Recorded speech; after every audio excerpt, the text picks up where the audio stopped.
अभी पाकिस्तान पीओके पर दिए गए भारत के बयान को भूला भी नहीं था, लेकिन उससे पहले ही पाकिस्तान के सबसे खतरनाक आतंकी संगठन टीटीपी यानी तहरीक तालिबान पाकिस्तान ने पाकिस्तान पर ही हमलों के आदेश दे कि अफगानिस्तान के तालिबानी लड़ाके पहले से ही पाकिस्तान पर हमला कर रहे थे और अब टीटीपी यानी तहरीक तालिबान पाकिस्तान ने भी पाकिस्तान को खुली चुनौती दे दी है। टीटीपी की ये धमकी पाकिस्तान के नए आर्मी चीफ असीम मुनीर को सीधी धमकी। यही अक्रॉस द बॉर्डर वहां से हमला हुआ है और उसके बाद जंग जारी है, काफ़ी फियर्स किस्म की जंग हो रही है जो कि तालिबान और अफवाज पाकिस्तान के दरमियान है। और उसमें चूँकि बहुत सारे मॉडर्न वेपन्स इस्तेमाल हो रहे हैं, सूबा अलहदा बना दें या उनको वापस उसी तरह आज़ाद इलाके करार दे दें जो पहले थे।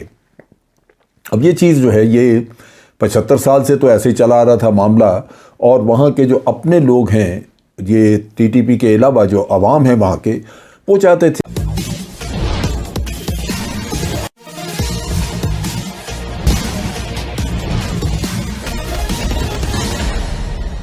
भारत के लेफ्टिनेंट जनरल द्विवेदी ने कहा था कि वे भारत पाकिस्तान सीमा पर तैयार बैठे हैं और भारत सरकार के इशारे का इंतजार कर रहे हैं। जब भी इशारा मिला वे पाकिस्तान से पीओके और गिलगित बल्तिस्तान को छुड़ा लेंगे। अभी यह बयान ठंडा भी नहीं पाकिस्तान में पड़ा था कि उधर तालिबानियों ने पाकिस्तान पर हमला कर दिया है और भारत से सुर मिलाते हुए आगे की कार्रवाई इतनी तेज कर दी है कि पाकिस्तानी सेना के पांव उखड़ गए हैं। आगे की चर्चा सुनते हैं। अभी पाकिस्तान पीओके पर दिए गए भारत के बयान को भूला भी नहीं था, लेकिन उससे पहले ही पाकिस्तान के सबसे खतरनाक आतंकी संगठन टीटीपी यानी तहरीक तालिबान पाकिस्तान ने पाकिस्तान पर तहरीक तालिबान पाकिस्तान ने अपने लड़ाकों से कहा है कि वो पाकिस्तान में जहां भी मौजूद है वहीं से हमले कर दें।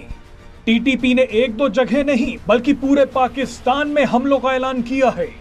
पाकिस्तानी सरकार और सेना का सरदर्द बन चुके आतंकी संगठन टीटीपी ने सीज फायर खत्म करने की घोषणा की है। अभी तक पाकिस्तान के साथ चल रहे सीज फायर की वजह से टीटीपी हमले नहीं कर रहा था, लेकिन टीटीपी ने इस सीज फायर को तोड़ दिया है। ने कहा है कि जो बातचीत से नहीं मिल सकता उसे हम छीन लेंगे। मजे की बात देखिए कि अफगानिस्तान के तालिबानी लड़ाके पहले से ही पाकिस्तान पर हमला कर रहे थे और अब टीटीपी यानी तहरीक तालिबान पाकिस्तान ने भी पाकिस्तान को खुली चुनौती दे दी है। टीटीपी की ये धमकी पाकिस्तान के नए आर्मी चीफ असीम मुनीर को सीधी धमकी कि तहरीक तालिबान पाकिस्तान जो कि अफगानिस्तान से ऑपरेट करती है, उन्होंने ऐलान किया है कि वो अपनी सीज़ फायर जो उन्होंने हुकूमत के साथ कभी किसी ज़माने में बातचीत करके पिछले साल तय की थी, वो उसको ख़त्म कर रहे हैं।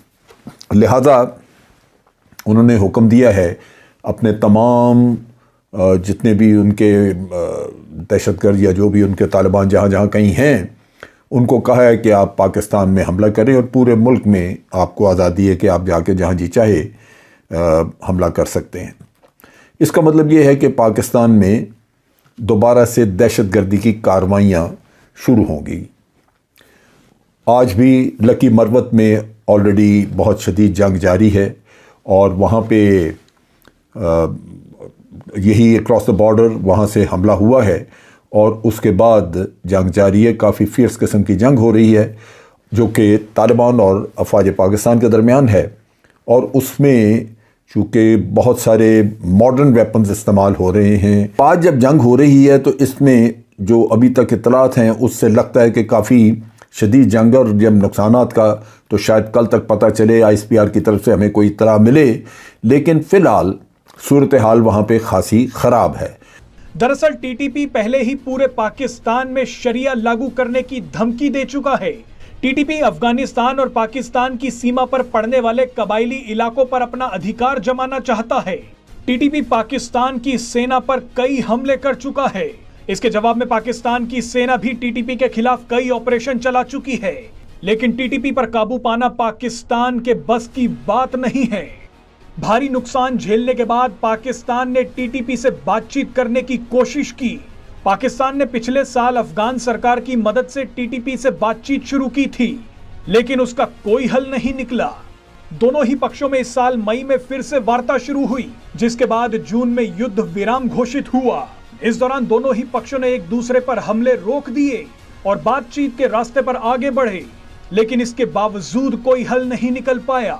टीटीपी लगातार अपनी मांग पर अड़ा रहा कि वो डूरंड लाइन पर पाकिस्तान के इलाकों पर अपना शासन चलाना चाहता है, वहां शरिया कानून लागू करना चाहता है। ये यहाँ पे अफगानिस्तान में प्रॉब्लम मौजूद है कि वहाँ पे अफगान तालिबान ने अपने, एक तो वो आइसोलेटेड हैं, लेकिन अपने मामलात को ठीक करने के लिए उन्होंने भारत को भी इंग्रेस दे दी हुई है और दूसरे और मुल्कों को भी, ताकि वहाँ पे अपनी आइसोलेशन वो ख़त्म करें। लेकिन वो मुल्क जो जिनको इंग्रेस दी है या जिनको आने की इजाज़त दी है, जिसमें भारत शामिल है, वो फंडिंग वगैरह का काम दोबारा शुरू हो गया। वैसे भी जब अफगान तालिबान ने आम माफ़ी का ऐलान किया था तो ये जाहिर था कि आम माफ़ी के आड़ में सब किस्म के लोग वहाँ मौजूद रहेंगे और कोई भी ऐसा अमल नहीं होगा जिससे ये कहा जा सके कि पाकिस्तान को इसका फ़ायदा पहुँचेगा।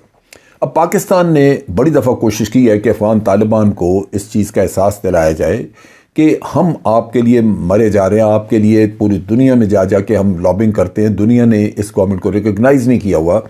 उसके बावजूद हमारी कोशिश ये होती है कि किसी तरह अफ़गानिस्तान के लोगों की ज़िंदगियां आसान हो, उनकी तिजारत आसान की यहाँ से पाकिस्तान से हो रही है। उसके अलावा अमेरिका में उनके फंड्स फंसे हुए हैं, उसके लिए पाकिस्तान कोशिश करता है। पाकिस्तान ने दर हकीकत अफ़गानियों के लिए हर तरह की सफारतकारी बाहर के मुल्कों के साथ की है और एक वक्त में जब यहाँ पे पीटीआई की गवर्नमेंट थी तो उस वक्त तो यूँ लगता था कि पीटीआई की गवर्नमेंट इन्हीं को रिप्रेजेंट कर रही है, अफ़गानिस्तान को। इन चीज़ों के बावजूद आप देखिए कि अफ़गान तालिबान की तरफ से पाकिस्तान को कोई सहूलत मैसर नहीं आई और ना ही उन्होंने अपनी सरजमीन से इन लोगों को ख़त्म किया।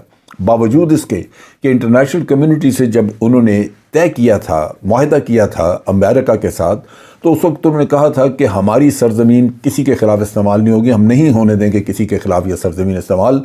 लेकिन उन्होंने ना तो ईस्ट तुर्किस्तान वाली मूवमेंट वाले लोगों को वहाँ से ख़त्म किया है और ना ही टीटीपी को ख़त्म किया। नतीजा ये है कि चाइना भी वहाँ पे कुछ न कुछ शकूक व शुबहात रखता है और पाकिस्तान भी। भारत जिस तरह पीओके और गिलगित बल्तिस्तान को भारत का अंग मानता है और उसे छुड़ाने की हर संभव कोशिश करने में लगा हुआ है, उसी तरह अफगानिस्तान में जो तालिबानियों की सरकार है वे भी पाकिस्तान का एक राज्य खैबर पख्तूनख्वा, जिसे केबी कहा जाता है, उसे वे अपना मानते हैं। उनका यह कहना है कि अफगानिस्तान और पाकिस्तान के बीच जो डूरंड लाइन खींची गई है वह डूरंड लाइन गलत है। दरअसल पाकिस्तान के पास अभी 4 राज्य हैं और उन 4 राज्यों में से एक राज्य खैबर पख्तूनख्वा पर अफगानिस्तान अपना दावा मानता है। अभी यह तालिबानियों की सरकार हो या इसके पहले कोई भी सरकार आई है, वे उनका हमेशा से यह मांग रहा है कि खैबर पख्तूनख्वा जो पाकिस्तान का चौथा प्रांत है, दरअसल वह पाकिस्तान का नहीं बल्कि अफगानिस्तान का है। और इसके पीछे उनका तर्क यह है कि उस डूरंड लाइन जो अफगानिस्तान और पाकिस्तान को विभाजित करती है, उस डूरंड लाइन के कारण जितने भी पख्तून हैं वो 2 भागों में बंट गए हैं। आप लोगों को पता ही होगा कि जो अभी तालिबानी है उसमें 80% से ज़्यादा पख्तून हैं और उनका कहना है कि पूरा पख्तून एक होना चाहिए और वे जिस तरह अफगानिस्तान में शरिया लागू करना चाहते हैं, वे पाकिस्तान के चौथे प्रांत खैबर पख्तूनख्वा को अफगानिस्तान में मिलाएंगे और उसमें भी शरिया लागू कर देंगे।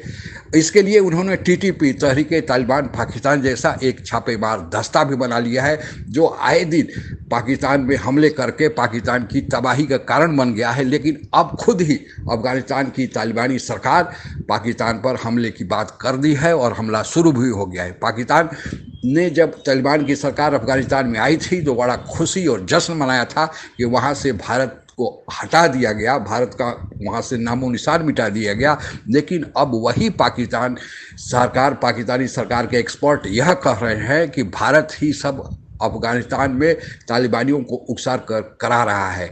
इसके अलावा भी पाकिस्तान में जो बलूचिस्तान लिबरेशन आर्मी हैं, वे भी बलूचिस्तान को एक अलग प्रांत मानते हैं, क्योंकि उनका कहना है कि बलूचिस्तान तो पाकिस्तान का अंग रहा ही नहीं। स्वतंत्रता प्राप्ति के पहले बलूचिस्तान एक स्वतंत्र देश था। पाकिस्तान ने स्वतंत्रता प्राप्ति के बाद बलूचिस्तान को ज़बरदस्ती अपने में शामिल कर लिया। भारत ने तो जम्मू कश्मीर को किसी तरह बचा लिया है, लेकिन बलूचिस्तान चूँकि कमज़ोर था इसलिए वह बचा नहीं पाया। इसलिए वे भी अब पाकिस्तान से अलग होना चाहते हैं। यानी पाकिस्तान के 4 राज्यों में से 2 राज्य अब अलग होने की स्थिति में है। पाकिस्तान का आधा हिस्सा पहले ही बांग्लादेश के रूप में अलग हो चुका है। यह सब पाकिस्तान के अपने करतूतों का परिणाम है। पाकिस्तान जैसा बोया था वैसा अब काटने को मिल रहा है, क्योंकि पाकिस्तान का जन्म जिस आधार पर हुआ था, दो कौमी नज़रिए के आधार पर, वह आधार ही गलत था। तो आधार ही गलत था तो फिर पाकिस्तान रूपी जो बिल्डिंग बनी, जो देश बना, वह खुद भी गलत था और फिर यह बिल्डिंग अपने आप ध्वस्त हो जाएगी। भारत को कुछ करना नहीं पड़ेगा। आज के लिए बस इतना ही। जय हिंद। आप अगर हमसे जुड़ा रहना चाहते हैं तो कृपया मेरे चैनल को सब्सक्राइब करें तथा बेल आइकन भी दबा दें ताकि नई वीडियो की जानकारी तुरंत आप तक पहुंच जाए। धन्यवाद। जय हिंद।